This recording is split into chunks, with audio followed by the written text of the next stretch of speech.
Bonjour à tous, bienvenue dans Smart Tech. On est ensemble pour une demi-heure, c'est le grand débrief de l'actu. Aujourd'hui, je vous présente les sujets, les sommaires tout de suite après.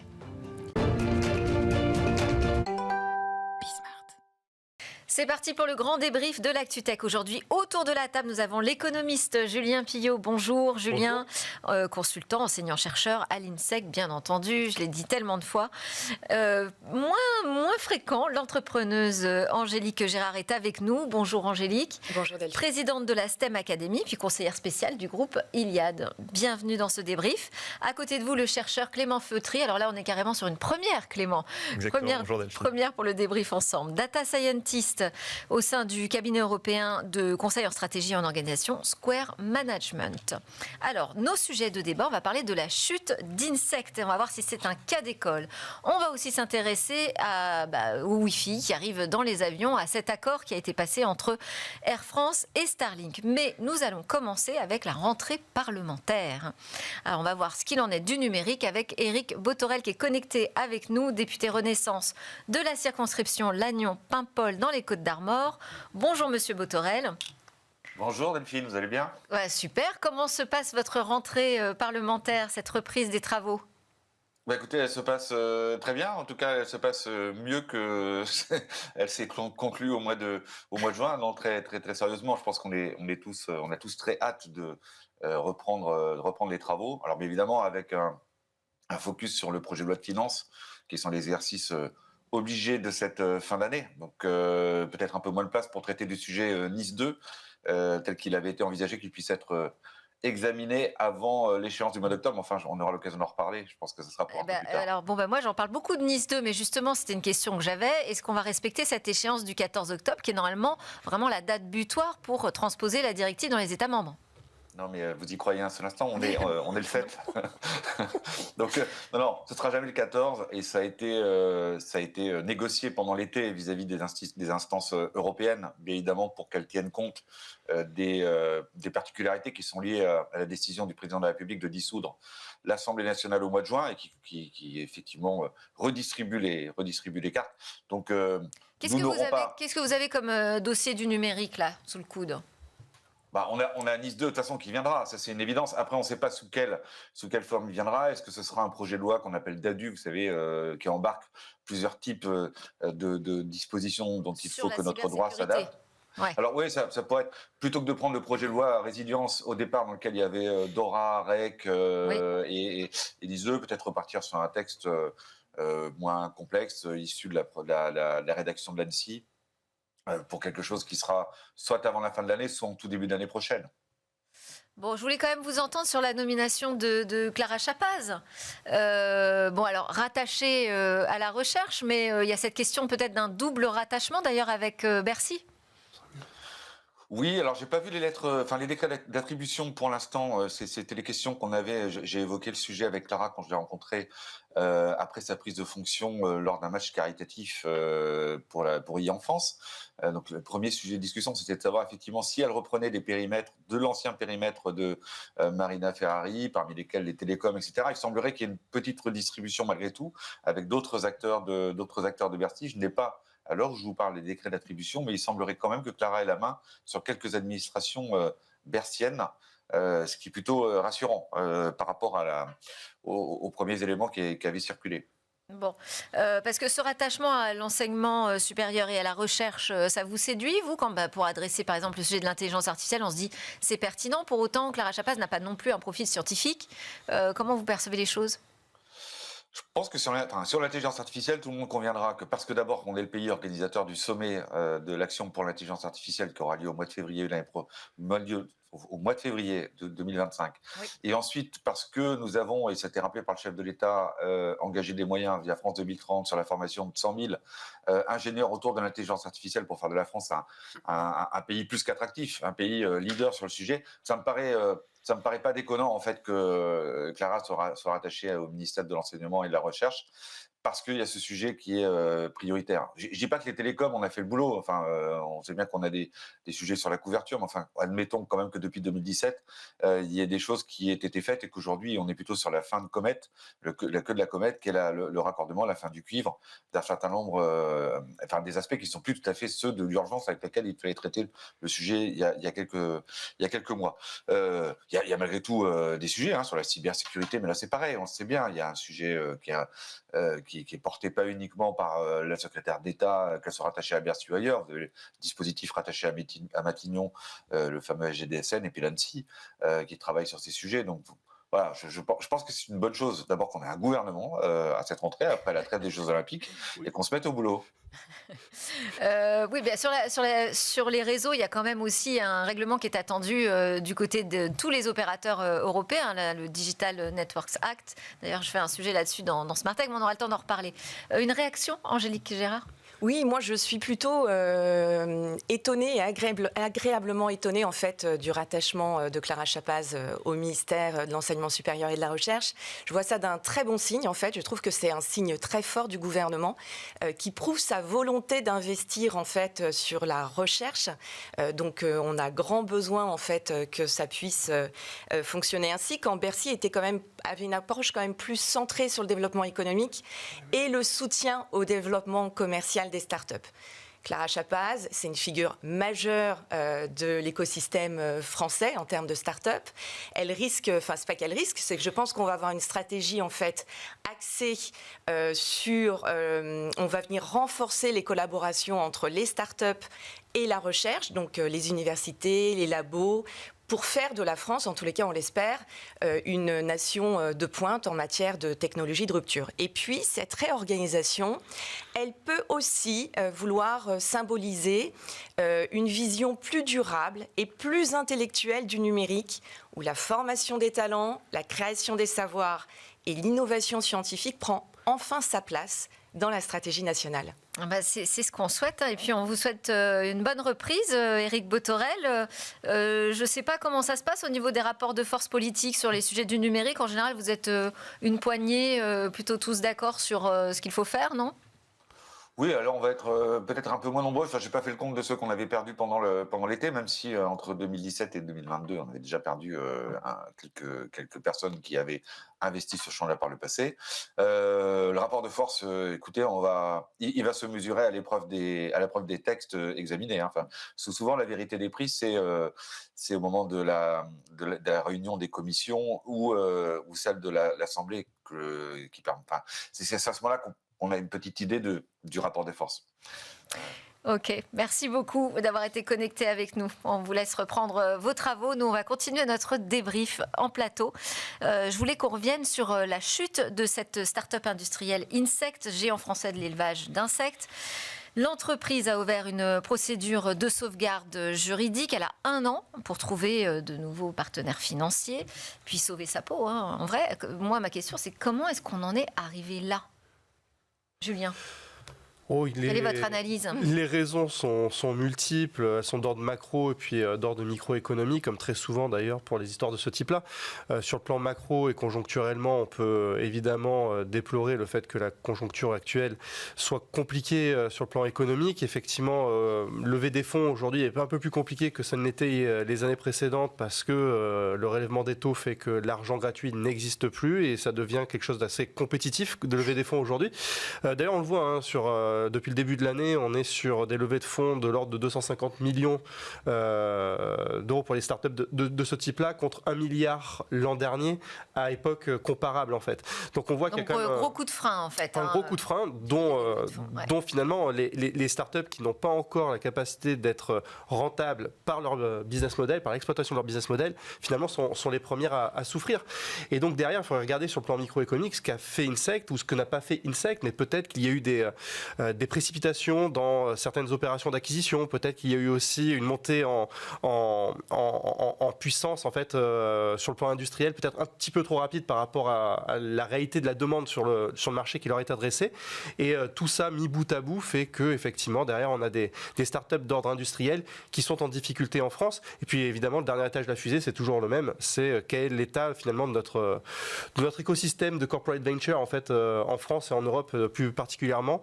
On sait que c'est un vrai relais de croissance au niveau américain et que relativement à ce qui se fait outre-Atlantique, on a toujours un peu plus de mal en fait à passer à l'échelle du fait d'un réseau de corporate venture qui est un peu plus atone. Moi là, ce que je lis, c'est dans les diverses analyses, c'est un investissement très important d'argent public, peut-être trop d'argent public mis dans Insect, peut-être que trop d'ambition avec cette giga usine qui a pris aussi du retard à cause de la période Covid.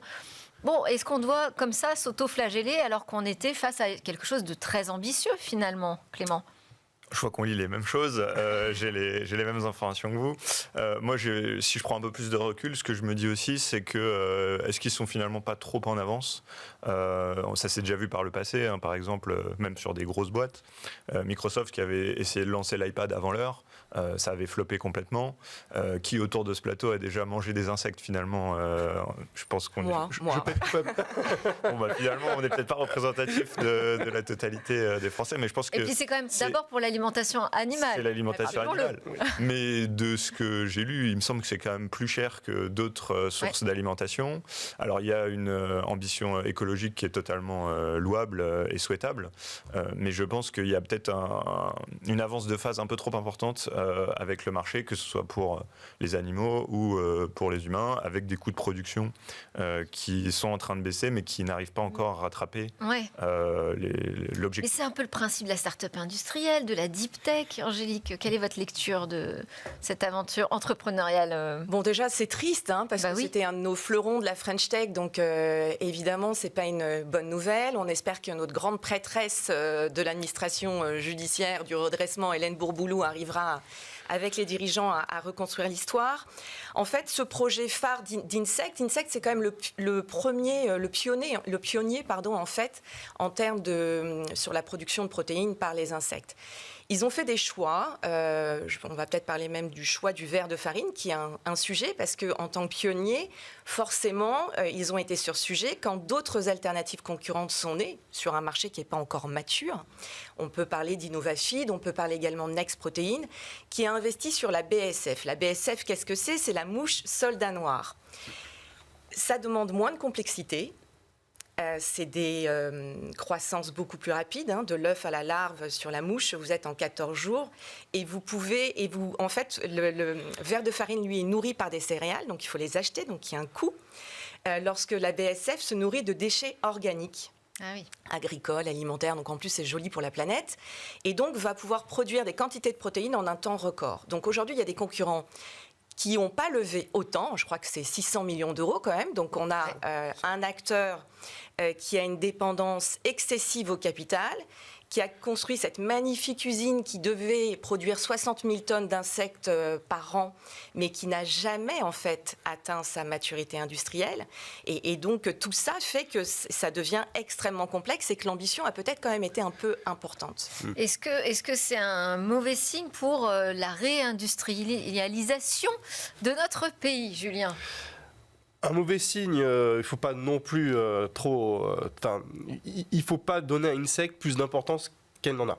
Néanmoins, effectivement... Mais Angélique rappelait quand même à juste titre les 600 millions d'euros.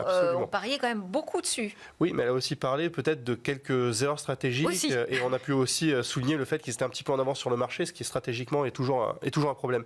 Ouais. Mais c'est vrai qu'au-delà de ça, on peut se poser la question, parce que si on veut réindustrialiser, on veut le faire aussi de façon propre. On veut le faire aussi sur des technologies qui, mises en mode industriel, nous donnent aussi un avantage concurrentiel ou un avantage comparatif sur les marchés étrangers. Donc il faut le faire effectivement sur des industries qui ressemblent un peu plus à Insect qu'elles ne ressemblent aux industries de la première ou de la seconde révolution industrielle.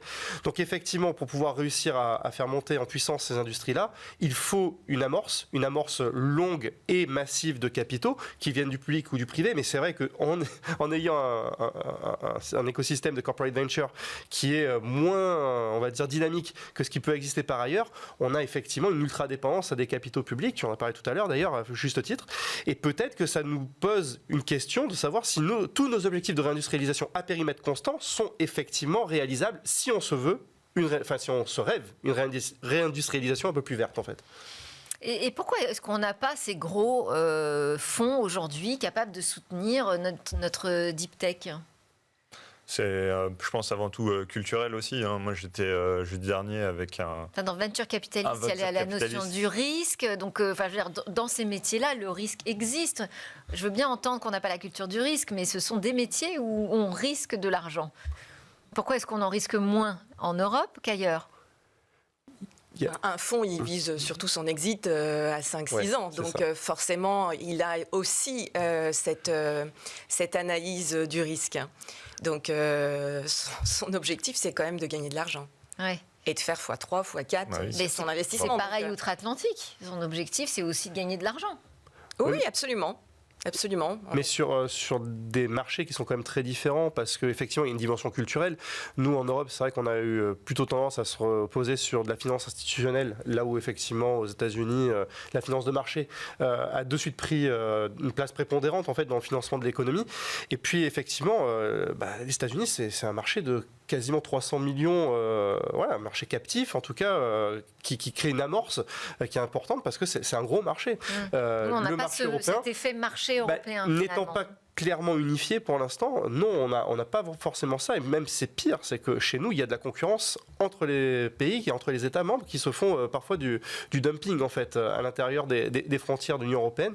Donc effectivement, tout ça crée aussi de la déperdition, parce que là où on pourrait aussi avoir des stratégies d'investissement qui flèchent finalement ces investissements vers 1, 2 ou 3 wannabe champions de leur secteur respectif, ici on essaime beaucoup plus, et à la fin on a moins d'économies d'échelle, quoi. Et alors qu'est-ce que devrait faire le gouvernement, l'État face à cette chute libre de INSEC selon vous ? En tous les cas, c'est un bon exemple. Remettre de l'argent, de discipline budgétaire déjà, de se dire qu'il faut regarder au plus près et pas attendre l'échec cuisant comme celui qu'on a effectivement noté. Donc, parce que là, très clairement, ça reflète un manque de rigueur et de suivi. Hein. C'est ça. Mais qu'est-ce qu'on fait ? Est-ce qu'il faut aller au sauvetage ? Je pense que c'est important. Oui, bien sûr. Il y a eu trop d'argent investi notamment par BPI France, en fait, pour ne pas sauver le soldat INSEC, mais par contre, il va falloir regarder de plus près ce qu'ils font, quoi. C'est aussi votre analyse, Clément ? Oui, moi j'ai pu observer qu'il y avait eu de nombreux rachats de concurrents par le passé d'INSEC. Ça rejoint un peu la théorie qu'on essaime un peu et qu'il y a beaucoup de concurrence aussi en Europe. Ça me rappelle aussi ce qui s'était passé avec Luco, qui avait racheté un de ses concurrents en Allemagne et qui avait été le début un peu des problèmes. Donc je pense que c'est aussi dans la façon dont on gère son budget d'acquisition des concurrents qu'il faut être plus vigilant. En tout cas, là, sur ces deux exemples-là, j'ai l'impression qu'il y a un pattern qui se distingue. Allez, on passe à notre autre sujet, le haut débit dans l'avion, avec Air France, donc qui signe avec Starlink. On nous dit qu'à l'été 2025, ça va être génial. On va pouvoir, à bord des avions Air France, bénéficier d'un accès Wi-Fi à très haut débit, comme à la maison, je reprends les termes. Ce sera gratuit, accessible à tous les voyageurs, quelle que soit leur classe dans l'avion. Il faudra quand même avoir un compte Flying Blue. C'est un moyen de fidélisation quand même évident, et puis sans doute de monétiser des nouveaux services. Je voulais votre réaction là-dessus, sur ce partenariat là qui vient de se nouer, Julien. Alors déjà, ce sera gratuit, pas pour tout le monde. Évidemment, Air France, pour mettre en place ce service, va payer la facture auprès de Starlink, qui sait très bien facturer ce type de service. La vraie question que ça pose, c'est normal, c'est un prestataire. Effectivement. Mais moi, ce qui m'interroge en fait sur cet exemple-là, mais qui révèle quelque chose de plus structurel et structurant en fait dans l'économie numérique aujourd'hui, c'est finalement la capacité aujourd'hui d'opérateurs privés de mettre la main sur des infrastructures essentielles. Aujourd'hui, sur les 8100 satellites, la dernière fois que j'ai regardé, qui sont en orbite basse et qui permettent évidemment de pouvoir éventuellement proposer ce type de service Internet dans des avions qui survolent la planète. Donc ces 8100 satellites, il y en a 6000 qui sont déjà à la possession de Starlink, qui est à peu près 75%. Effectivement, au-delà de l'exemple qu'on est en train de traiter, ça nous dit quelque chose sur la capacité finalement dans entreprises privées qui peuvent avoir des intérêts qui sont très éloignés de l'intérêt général, de pouvoir aujourd'hui bypasser complètement tout un tas de réglementations, parce que en fait, là où auparavant, elles étaient tenues à une certaine responsabilité et du fait d'utiliser en fait des infrastructures essentielles publiques. Là aujourd'hui, elles sont capables de dire non mais écoutez, en fait, les réseaux satellitaires c'est à nous, les câbles sous-marins qui sont essentiels pour pouvoir faire transiter l'information à haute fréquence d'un continent à un autre, c'est à nous aussi. Et en fait, on a de moins en moins besoin du public. Et donc, pourquoi pas s'en affranchir un peu plus, quoi. Donc il y a une question derrière l'exemple qui est celui qu'on traite aujourd'hui. Il y a aussi une méta-question de souveraineté en fait numérique et de souveraineté tout court. Et Air France, c'est quand même la première compagnie européenne à signer avec Starlink, donc filiale de SpaceX, on le rappelle. Alors, il y a déjà des contrats avec Starlink, Starlink qui est une filiale de SpaceX. Il y a United Airlines, Hawaiian Airlines, et donc effectivement, la promesse en termes d'expérience client en vol est prouvée, démontrée. Donc, vous avez jusqu'à 350 mégabits à 10 000 mètres d'altitude, donc c'est quand même un record. C'est le débit théorique, on verra ce qu'il en est exactement. Il y a le temps de latence est vraiment c'est au top. Donc, effectivement, c'est les deux compagnies aériennes qui travaillent aujourd'hui avec Starlink sont très contents, et notamment leurs clients. Effectivement, ça pose la question de la souveraineté technologique, parce que Starlink est un acteur dominant mondial aujourd'hui. Donc on peut se poser plein de questions sur d'éventuels conflits géopolitiques aussi, de savoir qu'on se retrouve coupé comme ça du jour au lendemain. Mais ce qui est surtout, ce qui représente un défi aujourd'hui européen important, c'est de se dire que les initiatives que l'on a en termes d'organisation satellitaire et d'investissement ne permettent pas aujourd'hui à une entreprise comme Air France de pouvoir en fait aller vers cette souveraineté. Donc il y a le réseau Iris qui est en cours de construction, mais qui ne permet pas aujourd'hui d'offrir ce que Starlink offre.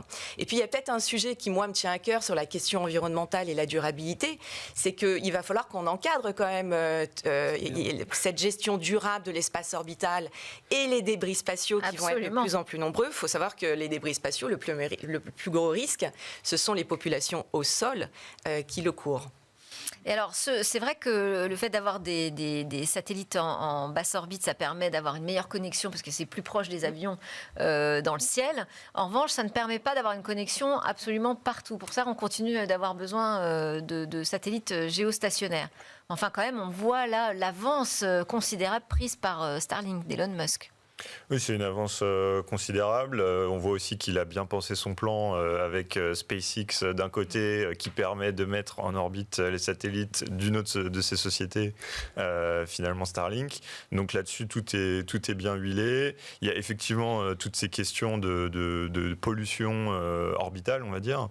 Mais Et pour l'instant, j'ai l'impression que les utilisateurs, ce qu'ils veulent, c'est surtout avoir le Wi-Fi dans l'avion. Ça pose aussi la question de ça, c'est la dépendance à la connexion. Des utilisateurs, parce que finalement il y avait déjà des avions qui étaient équipés de Wi-Fi. C'était une technologie un peu plus ancienne et qui était équivalente à de la 3G finalement dans les avions, donc un peu frustrant pour l'utilisateur compulsif qui voulait actualiser au plus vite, voir ses vidéos en streaming.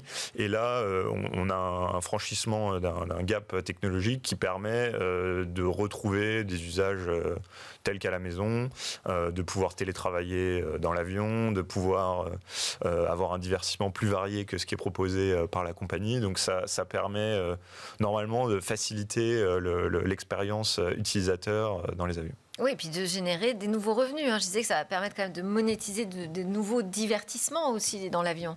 Donc il y a tout un écosystème qui va se bâtir autour de ça, qui est quand même très, très faible aujourd'hui, très petit.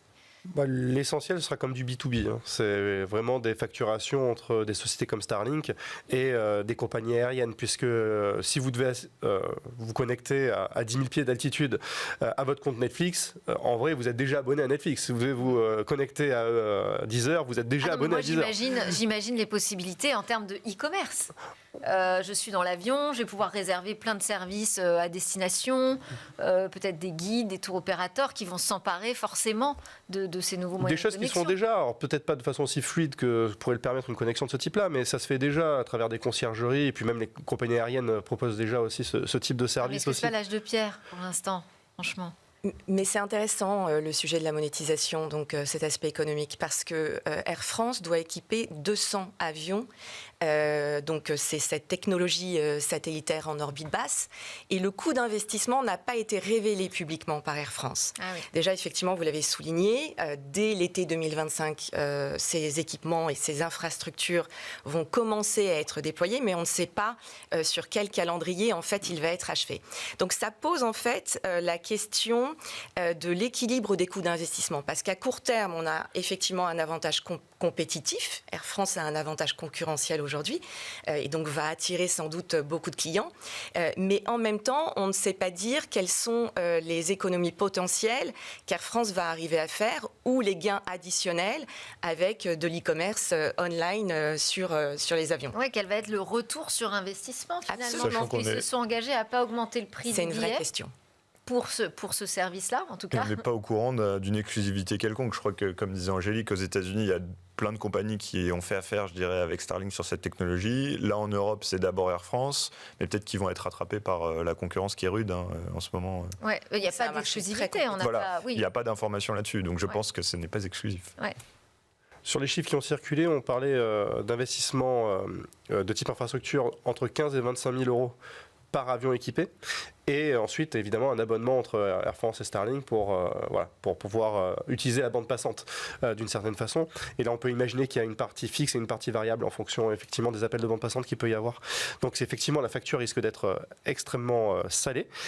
Et on peut imaginer tout un tas de façons qu'Air France peut avoir de compenser, voire même faire un retour sur investissement. Ça peut être par la prise de part de marché sur le court terme du fait de communiquer sur un avantage concurrentiel, mais aussi, on peut imaginer, effectivement, quand bien même il s'en défendrait, qu'il répercute une partie du coût sur le prix des billets, voire même qu'un jour ce qui est gratuit passe payant, ou alors qu'il y ait un accès gratuit en mode freemium, mais si tu veux avoir un accès un peu plus rapide, qui permette effectivement de voir des films en HD, peut-être que ça pourrait peut-être être monétisé, quoi. Ça veut dire que c'est ce que permet aujourd'hui effectivement la 5G, c'est de faire des services différenciés, de créer des nouveaux business models pour tous ceux qui vendent cette connexion Internet, mais enfin ça pose la question de la neutralité du net.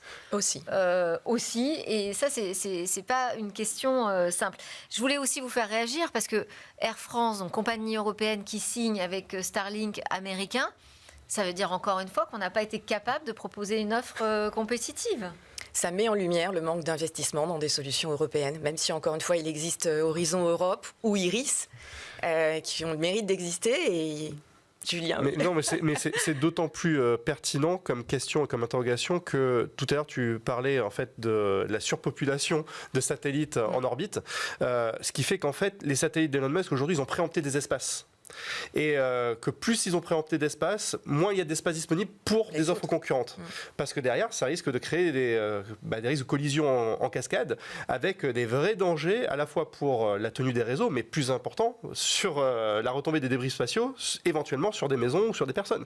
Donc effectivement, le fait d'avoir préempté des espaces, quelque part, crée aussi une barrière à l'entrée pour des réseaux concurrents de taille à peu près similaire. Et on peut peut-être imaginer que Starlink se transformera en fournisseur de services Internet, finalement, un peu comme on a eu l'accès au haut débit en France à travers d'abord le réseau de France Télécom qui était installé depuis toujours. On peut imaginer aussi un nouveau business model du côté de Starlink. Affaire à suivre. Merci beaucoup pour vos éclairages à tous les trois. Julien Pillot, Angélique Gérard et Clément Feutry étaient avec moi dans Smart Tech. On se retrouve très bientôt sur la chaîne Be Smart for Change et aussi en podcast. Je sais qu'il y en a beaucoup qui nous écoutent comme ça. À très bientôt.